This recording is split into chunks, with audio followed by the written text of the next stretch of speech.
รพักโรงเรียนเนาะก็ได้พาแบบทุกคนออกมาเที่ยวแล้วก็ต่างมาอีกอย่างก็คือเขาจะมาดองน้ำรวมทุกคนแล้วก็เขาก็จะต่างมาเที่ยวมาลิ่นแล้วก็จะมาถ่ายคลิปให้ทุกคนได้เห็นบรรยากาศของเมืองเฟืองเนาะช่วงนี้ก็อากาศกำลังดีตอนนี้อลิสาอยู่ที่ฮานนี่เนาะเดี๋ยวให้เบิ้งอาหารกันอันนี้เป็นฮานของพี่น้องอลิสาเองทุกคนอันจะเป็นนั่งสูบเนาะกับแม่สองเลยน้องไทยทียูเขตแบบแข่งเมืองเฟืองหรือว่ายูแถวนี้เนาะก็สามารถมาคนได้นะทุกคนวันนี้บรรยากาศดีแน่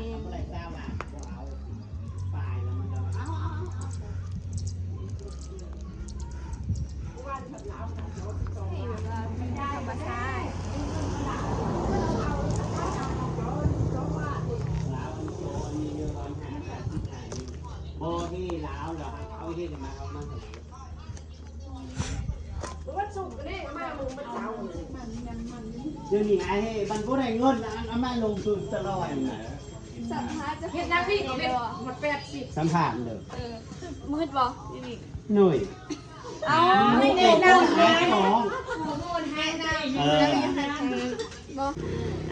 นี่ก็จะเป็นพี่น้องเขาเองเนาะจะเป็นเจ้าของร้านเนาะอยากให้แนะนำเนี่ยว่าร้านที่ไหนอยู่แถวใดบนไหนแล้วที่มาจากไหนห้านเฮาต่างอยู่อันตรงนั้นละกลางถ้ามาตีเบี้ยงเนาะมาหอดอันสามแยกบรรทาละที่มาหน่อยนึงร้านแม่นั้นซุนบรรทาละเมียนเห็นห้านเฮาคนมูเลยห้านอันสองไอ้น้องอยู่ภาคใต้นี่ร้านขายอย่างนี้มีอย่างนี้ขายตำแล้วก็ขายอาหารตำสั่งขายหลายอย่างราคาบ่แพงเนาะแม่นราคาบ่แพงอีกแซ่บทุกคนไผ่ที่มาก่ายแถวนี้กับอย่าลืมมาอุดหนุนเพิ่นในทุกคนเพราะว่า FC ไทยเบิ่งหลายบางทีจะมาเที่ยวก็อาจจะมาทำมาคนไทยคนยังกับมากินตลอดไผ่ที่มานำมาริสาน้องสามารถบอกไอเพิ่นได้เนาะเดี๋ยวเพิ่นจะแบบมีส่วนลดพิเศษให้เนาะนำมาจากช่อง YouTube ได้บ่เป็นหยังซื้อห้านอันสองไอ้น้องเด้มันมีป้ายอยู่เนาะอันนี้เปิดโดนแล้วพอจะ2 ปีอันเดือน5นี่พอดีได้ปีนึง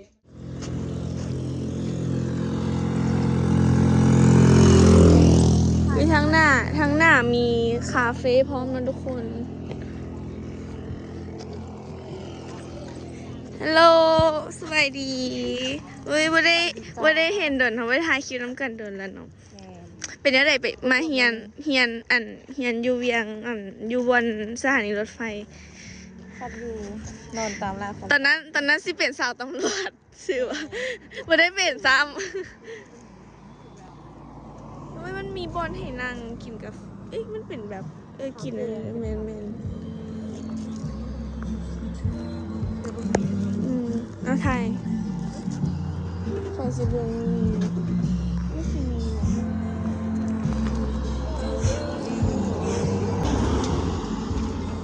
นี่เมนูแก้ไขพอดีเลยเอาเนี่ยมีโกโก้บ่เย็นเอาอย่างนี้มีปั่นมะพร้าวบ่มีปั่นมะพร้าวมีโกโก้เอาโกโก้เย็นค่ะข้าวเสียวมาอยู่ในไหนแบบคือข้าวสวยเป็นโกโก้เนาะนี่ก็ได้แล้วมีก็จะเป็นโลโก้ของร้านเนาะเป็นจอบ้านนาเป็นมาสลาว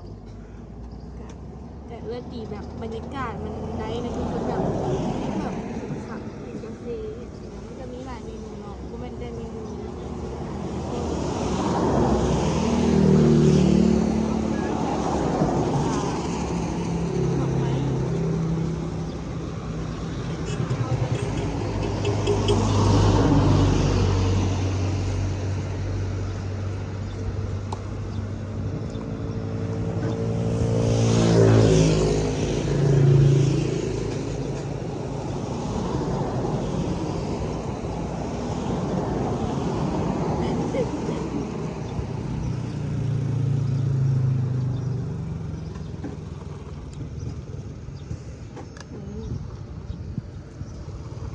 บเนาะบ่หวานหลาย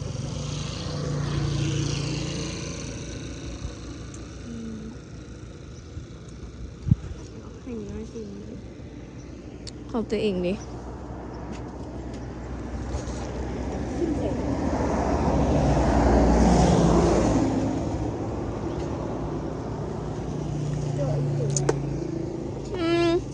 กูโก้ยังไม่ เชื่อดำเด้เห็นบอกมันมี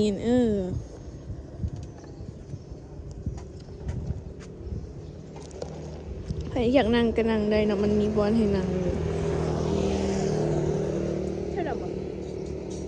หน่อยหนึ่งนี่มันมียังมีเม็ดแบบโกโก้อย่างสินะแบบอยู่ดีนะทุกคนร้านบ้านนากาแฟทุกคนตอนนี้เราก็อยู่ที่เหือนดองเนาะมาหมดแล้ว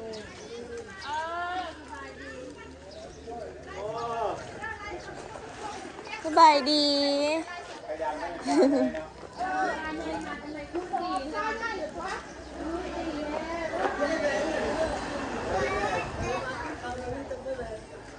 สบายดีเอาอยากเอาอันนี้ทิ้ง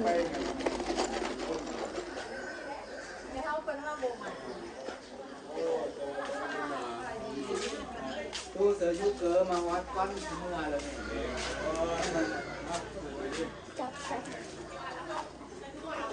จับแล้วสิ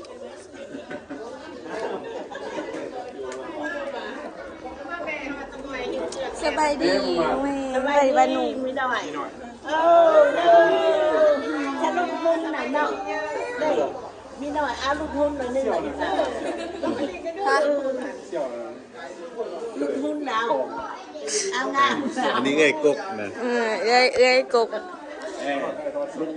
พี่ป่าเราไปนั่งเบิ่ง เขาอดหลับพอจะคือเขาตอนเช้าเรากินเขาตอนชั่วจะกินผักยำหุ่นตอนแรงกินผักก็ยังคือเกาอยู่ อันนี้เราจะปลา เอ้ยป่า แล้วว่าตำรวจที่บ้านเนาะเอาแม่จะได้สั่ง อยู่ กำ ลุ ลัง ม ข้ามน้ำเลยตอนตู้ห้อนนะ อยู่หลุม วันเสียเงินนะทางด่วน อันนี้เป็นผ้าขวัญนะทุกคน มาตื่นมา มัดแขนพิธีสู้ขวัญอันนี้น่าจะขันหมากอันนี้มันขันหมากมันปะ ขันมา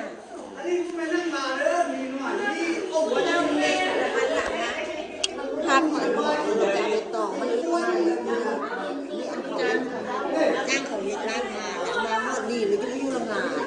แล้วเจ้าของก็ได้ซื้อของคนเขาไปพูดว่าละเอียดความจะมันบนเวลา ได้เห็ดเองวะนี่ โอ้ซื้อมาร้านมาเฮ็ดเองอ่ะก่อน ซื้อเอาอันนี้ ไม่ได้ซื้ออันนี้มันละเอียดเป็นไงบ่มันแบบมันแบบบุกคน อันนี้นี่เขาจะเอ็ดมาเปลี่ยนเหรอเขาแสบดอกไม้เนาะ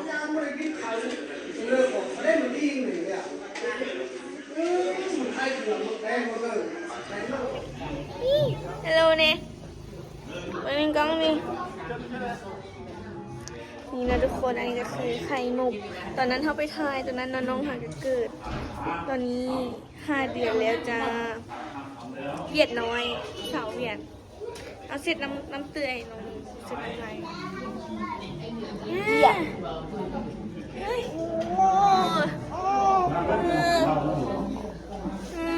นี่เห็นบอกสาวเวียดน้อยเวียดน้อยเวียดน้อยเวียดน้อยนี่ทุกคนลูกเวียดซอสลาวซอสเวียดเนาะนี่อยากเอาอย่างน้อยอย่าบังสิแยงแวน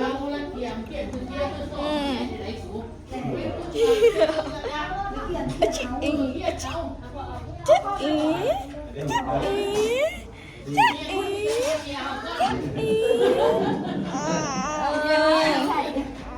โอ้ย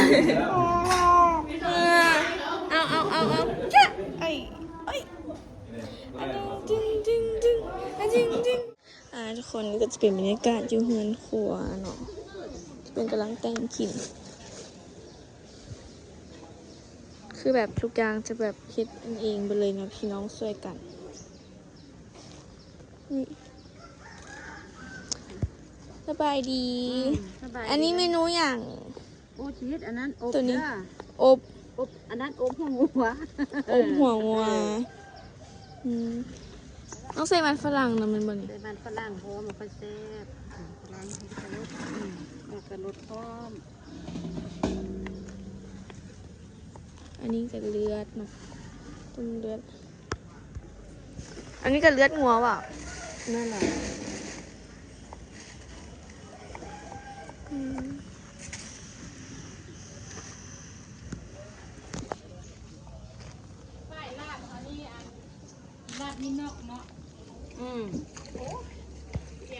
นี่คนบรรยากาศก็สิประมาณนี้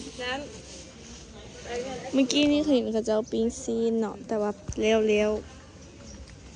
ๆแล้วก็มันจะมาเบิ่งด้านหน้า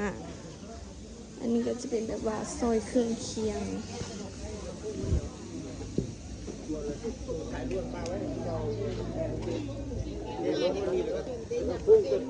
มีแต่ผู้สาวสาวโสดตีนี่เห็นบอ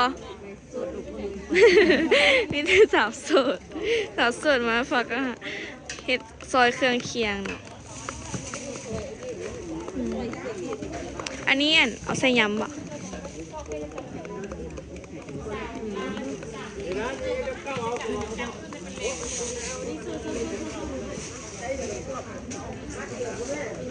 นี่นะพวกเขาก็จะเห็ดเป็นซอยกะหล่ำฝักมะฮุง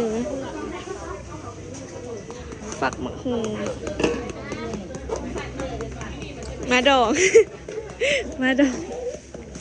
ม้วนดอกมันนอกม้วนอันนี้ก็มันก็จะต่างมันหลายคลิปเนาะที่เราเคยถ่ายอยู่แบบโด่งในเมืองเนาะแต่ก็อาจจะไม่ได้เห็นเบื้องหลังแบบนี้เนาะทุกคนก็แล้วแต่ละท้องถิ่นบางคนเขาจะไม่ได้จ้างเขาจะก็จะแบบพี่น้องอันไทยบ้านไทยเฮือนมาช่วยกันนี่แบบนี้ก็จะเป็นแบบไทยบ้านไทยเฮือนช่วย เป็นญาติเอ้ามีอันที่บริษัทอยู่ไหนฮะเนี่ยเอาในถุงนะตัวนี้นะเด้ในถุง เด้มาเบิ่งฟังหนึ่งอันนี้ก็จะเป็นซอยอันเนื้อข้าวปุ้น แล้วไม่จะท่าซาวพลังมาแล้วท่าซาวพร้อมกันนี่ก็จะเป็นแบบกลางโต๊ะกลางต่างเอาเปลี่ยนอาชีพตั้งแต่ตอนใด เมื่อกี้นี่แหละ เปลี่ยนอาชีพละเป็นเด็กในเต้นละเด็กอันอย่างกันอย่างเด็กเสิร์ฟอ่ะจัดต่างอีกเสิร์ฟอาหารเด้อวันนี้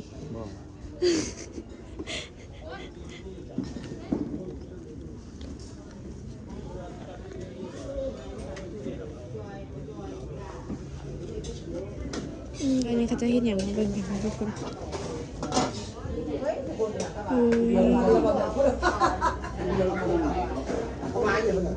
เห็นกินนะทุกคน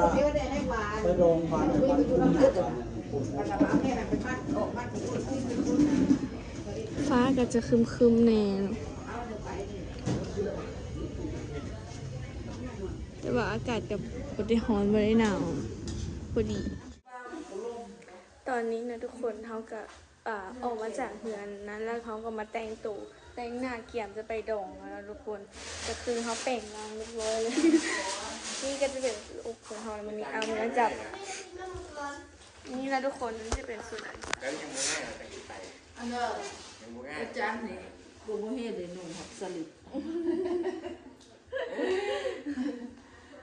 เดี๋ยวทุกคนเดี๋ยวสำหรับคลิปนี้เขาก็จะจบเพลงตรงนี้หน่อยเดี๋ยวเขาไปเจอกันคลิปใหม่คลิปตอนไปดองอีกบันหนึ่งนะทุกคนสำหรับคลิปนี้ก็สิขอหยุดด้วยเพลงซ้ำนี้นะใครที่อยากเบิ่งคลิปไปดองก็สามารถไปเบิ่งในตอนในซองนักศึกษาสาวน้อยเวียงจันทน์เด้อสำหรับวันนี้ขอลาไปก่อนนะทุกคนบ๊ายบาย